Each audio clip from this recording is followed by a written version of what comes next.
Halo semuanya, Assalamualaikum warahmatullahi wabarakatuh. Kami di sini dari kelompok 8 mengambil artikel dengan judul Mobile Learning Application to Improve Zoology Invertebrate Online Teaching atau aplikasi pembelajaran seluler untuk meningkatkan pengajaran online zoologi invertebrata. Adapun penyusun dari artikel yang kami kaji ini, yaitu yang pertama ada Aida Verdes, yang kedua ada Carlos Navarro, dan yang ketiga ada Patricia Alvarez Campos. Nah, adapun pengkaji dari kelompok 8, yang pertama itu ada Raden Rini Siti Salma Wulandari, yang kedua ada Alfitri Septiani, yang ketiga ada Alia Suci, dan yang keempat itu saya sendiri, Mina Zaskiana. Abstrak. Latar belakang dari artikel ini yaitu perkembangan teknologi sangat bermanfaat khususnya dalam dunia pendidikan, sehingga kinerja aplikasi pun perlu ditingkatkan dalam kegiatan yang melibatkan pembelajaran zoologi invertebrata. Lalu, adapun tujuannya, pada jurnal ini dijelaskan bagaimana cara menerapkan pembelajaran zoologi invertebrata melalui aplikasi. Dan metodenya di sini ada 3. Yang pertama, dilakukan dengan menyusun materi audiovisual. Yang kedua itu membuat rancangan model aplikasi 3D. Dan yang ketiga itu mendesain serta mengembangkan aplikasi tersebut. Dan hasilnya, pengembangan aplikasi ini memberikan dampak yang positif dan dampak yang baik bagi mahasiswa karena pembelajaran menjadi lebih interaktif. Kesimpulannya yaitu penggunaan aplikasi ini sangat efektif digunakan oleh mahasiswa dalam pembelajaran zoologi invertebrata. Nah, di sini lalu ada pendahuluan. Dengan modul ini, penyusun merancang aktivitas tambahan agar sangat interaktif dan imersif dan memastikan keterlibatan siswa di dalamnya, memberikan pengalaman pembelajaran jarak jauh online yang lebih menarik dan lebih memotivasi siswa. Lalu secara khusus ini, penyusun mengembangkan ada 3. Yang pertama ada video selam VR Scuba. Video selam VR Scuba ini digunakan untuk mempelajari keanekaragaman hayati, konservasi laut, dan menggunakannya sebagai pengganti kunjungan lapangan dalam kursus konservasi laut tingkat master. Dan yang kedua itu mengembangkan aplikasi seluler AR untuk memvisualisasikan model 3D invertebrata laut yang digunakan untuk melengkapi pengajaran praktis laboratorium zoologi invertebrata dalam kursus tingkat sarjana dan master. Lalu yang ketiga, mengembangkan aplikasi seluler yang menyertakan katalog keanekaragaman hayati Terrestrial Vera Spanyol yang digunakan dalam kursus tingkat sarjana untuk menstimulasikan kegiatan pemantauan keanekaragaman hayati di habitat yang berbeda. Lalu di sini ada tujuan. Tujuannya itu di sini ada 3. Yang pertama, mencari aplikasi dan metode pembelajaran yang dapat digunakan pada masa pandemi. Dan yang kedua, dapat melakukan praktikum lapangan secara online. Lalu yang terakhir, menambah pengetahuan tentang cara pembelajaran yang efektif, inovatif, dan kreatif. Metode 1, desain dan pembuatan video 360 derajat untuk pengalaman menyelam VR Scuba.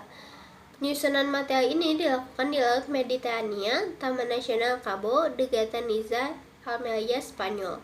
Tempat kunjungan lapangan untuk kursus tingkat master konservasi dan pengolahan keanekaragaman hayati laut telah diselenggarakan secara tradisional. Oleh karena itu, untuk mendapatkan pengalaman yang optimal, perekaman harus dilakukan di area yang sangat terang, dangkal, dan airnya jernih. Dengan demikian, siswa yang mengamati penyelaman virtual imersif di KKP Cabo de Gata Niza dapat menemukan habitat yang berbeda dengan kekayaan spesies tinggi yang tidak ditemukan di kawasan yang berdekatan dan tidak dilindungi. Adapun langkah kerja dari metode 1 ini berupa menentukan tempat, mengumpulkan dan menyusun materi, dan melakukan penyelaman di Laut Mediterania. Selanjutnya ada hasil dari pengalaman menyelam scuba realitas virtual di KKP Cabo de Gata Niza. Gambar A menunjukkan tangkapan layar dari YouTube video selam virtual 360 derajat. Gambar B merupakan kode QR untuk mengakses pengalaman VR. Gambar C adalah gambar yang diambil selama perekaman video bawah air dengan kamera hijau Theta V 360 derajat. Dan gambar D sampai F merupakan contoh dari KTP dari berbagai tingkatan yang digunakan untuk kegiatan survei keanekaragaman hayati. Yang D itu ada Sepia officinalis, yang E Plagia noctiluca, dan yang F ada Chondrosia uniformis.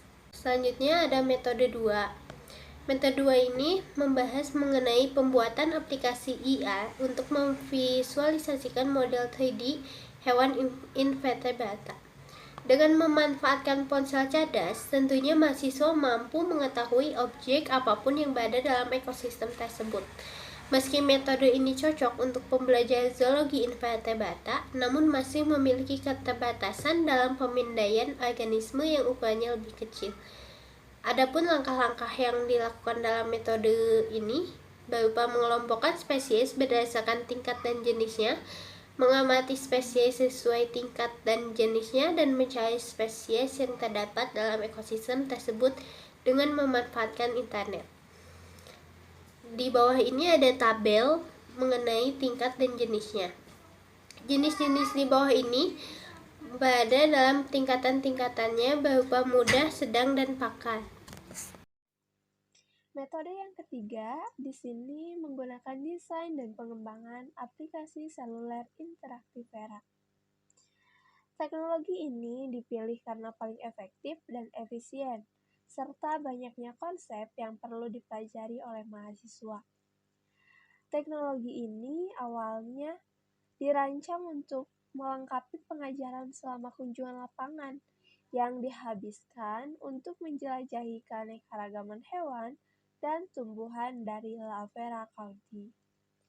Pada umumnya menggunakan bahasa pemrograman Java, sistem penyimpanan untuk sinkronisasi, dan perangkat yang diimplementasikan melalui Google Drive. Nah, selain itu, kami menggunakan ruang database lokal agar aplikasi berfungsi dengan benar. Yang selanjutnya di sini ada gambar biota laut yang dijadikan sebagai objek penelitian melalui aplikasi. Pada gambar yang pertama, yaitu ada sistem yang digunakan untuk memindai model dengan dudukan yang berputar dan jenis lampunya yang berbeda. Pada gambar yang kedua, 3, 4, 5, dan 6 di sana menggunakan model 3 dimensi. Untuk contohnya yang kedua yaitu ada Spongia officinalis, ada Vecten jacobaeus, ada Nautilus pompilius, ada Martasterias glacialis, dan yang terakhir ada Tubiflora musica. Hasil dan produk dari modul. Yang pertama, kami menggunakan video selam scuba virtual 360 derajat untuk melengkapi pengajaran tradisional selama tahun 2019 di berbagai kursus tingkat master, termasuk teknik yang terkait dengan studi keanekaragaman hayati dan zoologi invertebrata. Yang kedua, meningkatkan pengajaran online selama penguncian yang diberlakukan oleh pandemi COVID-19 di kursus tingkat master 2020 seperti konservasi dan pengelolaan keanekaragaman hayati laut selama kelas tatap muka 2019. Memberikan pengalaman yang mendalam, namun video VR juga dapat ditonton di perangkat seluler, smartphone, atau komputer. Yang keempat, penyelam VR ini memungkinkan siswa untuk mengamati dan mengidentifikasi keanekaragaman hayati yang kaya terkait dengan padang rumput Posidonia oceanica, Deliles 1813, serta spesies dan komoditas khas lainnya di KKP Cabo da Gata, Nizar, dari jarak ratusan kilometer dan bahkan tanpa mendapatkan basah. Kesimpulannya, teknologi yang muncul yang menampilkan konten pendidikan dengan cara yang berbeda memiliki potensi dan proyeksi terbesar dalam pendidikan karena mampu meningkatkan motivasi dan keterlibatan siswa dalam pembelajaran. Selama pandemi COVID-19 ini, belajar mengajar dengan tetap menjaga keterlibatan dan motivasi siswa dalam pembelajaran merupakan tantangan besar bagi kami mahasiswa dan dosen. Untuk mengatasi masalah ini, kami meningkatkan pembelajaran dengan pembelajaran online yang memanfaatkan aplikasi-aplikasi seluler dan teknologi seluler. Untuk khusus untuk mahasiswa atau tingkat universitas, kami melibatkan laboratorium zoologi invertebrata dan kerja lapangan. Terakhir, siswa dapat menggunakan aplikasi pembelajaran seluler ini di dalam kelas maupun di luar kelas. Kekurangan dan kelebihan dalam penelitian. Kekurangannya, kurangnya data hasil penelitian yang masih rancu. Lalu ada kelebihan penelitian ini sangat bermanfaat bagi mahasiswa maupun siswa karena di dalam penelitian ini menggunakan teknologi yang baru yang dapat membantu dalam sistem pendidikan di era pandemi ini pada sistem praktikum. Sekian presentasi dari kami, mohon maaf apabila ada kesalahan. Semoga ilmu yang kami sampaikan dapat menjadi ilmu yang bermanfaat. Wabillahi taufiq wal hidayah. Wassalamualaikum warahmatullahi wabarakatuh.